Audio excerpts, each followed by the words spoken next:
Shooting demons and looting their corpses has been the staple of Diablo since the very beginning. This, however, is the first time Diablo appears on mobile with a PC relaunch as well, and it's free to play. So the transaction here isn't monetary, it's your time. Your time is the most valuable currency you have. You should always be spending it wisely. Diablo Immortal is a fun, replayable game with a solid combat loop that runs really well on mobile. If you have any questions about the game that I haven't answered in this video, be sure to put them in the comments below and I'll be sure to get back to you. It's been 10 years since we had a brand new Diablo game. 10 years ago, I was finishing up high school and wanted to be a psychologist. That didn't work out. Welcome to the Shasser Sea, a more turbulent and accursed place you may never find. For the early access / review period, we were only provided access to the mobile version of the game. So if you're watching this on a TV or a monitor, the general resolution and quality probably looks pretty poor. I'm not a mobile gamer at all. The only mobile game I played more than 5 minutes of is Fallout Shelter, and that's because I was super hyped for Fallout 4.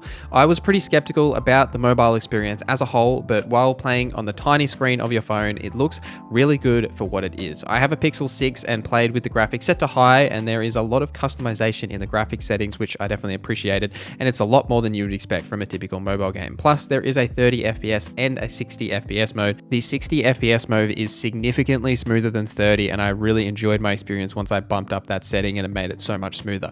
If you played a Diablo game before, you already know the general gameplay loop of killing hordes and hordes of enemies, and that loop is present here, but it's still extremely satisfying even on a mobile. Your skills are now all cooldown based rather than using any kind of resource management, and you aim by holding down the skill and moving your thumb to the angle that you want to attack. You can, however, use a controller on mobile and on PC if you do prefer. However, I initially started with a controller but switched to the touch controls as I found them more comfortable to use. The only minor control issue that I had was moving the analog stick on the left hand side. Sometimes I'll accidentally click like too high into the quest log and not move my character, or I'll miss moving the character model out of some of the red telegraphs just because of the finer control limits that you have from using the touch controls. That's really the only major issues I've had. Ultimately, it's very intuitive and easy to control. The UI menus are occasionally an information overload or hard to navigate on the mobile screen, especially when you're looking at all of your stats and gear and trying to compare which one you want to use compared to this, and looking at the different legendary gems and what they actually do. It can get a little bit convoluted with a lot of text on the screen, but it's still manageable from what I found. There are 6 classes in Diablo Immortal. 2 of them are melee focused, 2 ranged, and 2 kind of hybrid in the middle kind of classes. Each class has 12 skills, with 5 being slottable at any one time, plus an ultimate ability that builds up over time. I've played each class to level 20 and the Demon Hunter to 45, and they all feel very varied and fun to play, with some of them being funner than others, and that's personal preference really, but I really enjoyed the Demon Hunter, the Monk, and the Necromancer. 12 skills per class doesn't seem like a lot, but every skill is vastly different, with unique animations and combo potentials within those skills, like say the Wizard, where you can scorch the earth and then use Arcane Wind to create a firestorm. I found great fun in finding the synergies between the different skills and how they interact with each other and how it affected my gameplay. Some skills seem more geared towards PvP or PvE depending on what they are, and there's a lot of variety just in the skills. And then when you start looking at the legendary gear and the legendary gems that have the different effects and will affect how your skills interact, like say my Demon Hunter's multi-shot that now applies fire because of one of the legendary gear that I have, it just really adds to the gameplay experience, and it makes it much more enjoyable to vary how you want to build out your character based on the pieces of gear that you're getting. The game is split into 9 different self-contained zones. These zones all look different and have random events that will occur as you're exploring, like elites to kill and chests to open and events to complete. As you enter each zone, you'll be introduced to that zone's conflict and move your way through it, and then complete a dungeon at the end of that zone's story. Why don't you grab the key of Tiago and free me? Then we can talk more.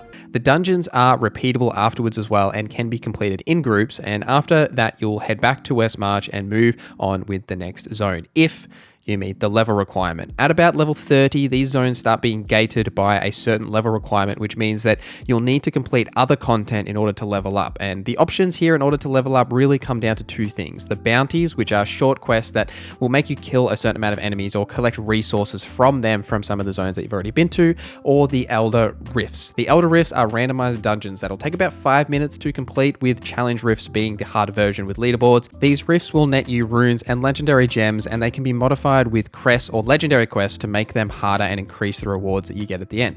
There is also the Reliquary or raids and the Shadows and Immortals conflict and PvP that you can engage in. This loop is primarily how you'll play the game, going between the zones and questing or grinding levels in order to start the next zone until you hit the end game. I'm not a fan of grinding in games, I never really have been, and the grind here, at least to level 45, which is where I got to in my 20 hours of the game pre-released, is not bad. I've done all of this solo as well, so maybe having company makes that process a little bit less painful, but there is still the enjoyment to be had of actually getting those really valuable gear drops that completely change the way your build happens when you are doing those grinding aspects.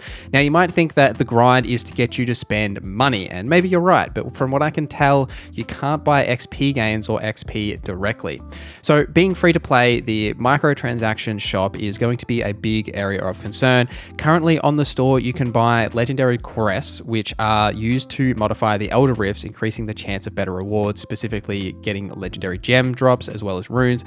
A small note here is that one legendary quest costs 160 eternal orbs. Now, you buy eternal orbs in groups of 150. So if you even just want to get one legendary quest, you have to buy the second tier of eternal orbs, and then you're always going to be short of getting that next one. You can also buy these bundle packs that unlock from completing dungeons, which also will give you gold and crafting materials and eternal orbs in them and your typical cosmetics. There is a battle pass that is supposed to have a free and a paid version. However, it was disabled in the pre-release version that I played, so I'm not exactly sure what these rewards are, how much it is, and I don't rightly know what the benefits will be, but I'll have a comment down below once I do know more if this does involve XP gains. So the answer to the question, is it pay to win? I'm going to say no. Maybe pay for a slight ease of time, as you can buy the Reforged stones, which unlock attribute traits, which then can be applied to different weapons, but you can get this in the game just by actually getting that weapon drop anyway. So maybe, but the legendary crest is probably the closest thing, as it increases your chance of getting the legendary gems, which can make significant improvements to your build. It doesn't guarantee anything in any situation, but there is some minor things that you may technically get benefits from spending money on the store. Set between Diablo 2 and Diablo 3, the Archangel Tyrael is presumed dead and mankind is left to deal with the aftermath of his actions. Fragments of the Shattered World Stone still imbued with great power are tainting the land. Diablo's minions hope to harness that power to allow the Lord of Terror to return. Essentially, that is the premise of the story. You'll be traveling between the different zones, collecting these world stone fragments and other artifacts while keeping the hordes of enemies at bay. If you're looking for a really quality Diablo story analysis, I'm definitely not that guy. I've never paid attention to Diablo game stories. I'm really just here for the combat, trying out different builds and classes. But ultimately, it's a means to an end. It puts you through the different zones and progresses you through. And there is a little bit of story there. And if you're interested in that, there is absolutely something there. It's just not something that I focus on in Diablo games. So apologies, I can't help you there. But as a whole, I have been enjoying my time in Diablo Immortal, even though it's on mobile, and I'm definitely going to be switching over to PC at launch, and it does have PC crossplay and cross-save, so you can switch between mobile and PC seamlessly, which I think is a really valuable thing to have, and I'll absolutely be doing that. I'm going on a wine tour on the weekend, and I am definitely going to be playing Diablo Immortal while sitting on the bus waiting to get to each location. There's something really valuable in having that crossplay and being able to switch between the two systems, and even though the game was originally designed as a mobile game and it's now coming to PC as well, I really think there's value in at least giving Diablo Immortal a try. There is a really solid combat loop here, and can definitely see it being a solid Diablo game until Diablo 4 does come out. So is this worth your time? I really think it is. In my experience so far, it's a fun, replayable game with that solid combat loop, and it runs really well on mobile regardless of what platform you're going to play it on. I think there is a good time to be had here, even if you're not going to spend any money. As mentioned, let me know if you have any questions in the comments down below. Stay tuned on the channel, as I'll have a class guide and some beginner tips out very soon. Thank you for watching this video till the end. Thank you to our members for supporting the channel. My name is NorZZa, and I hope you have a great day.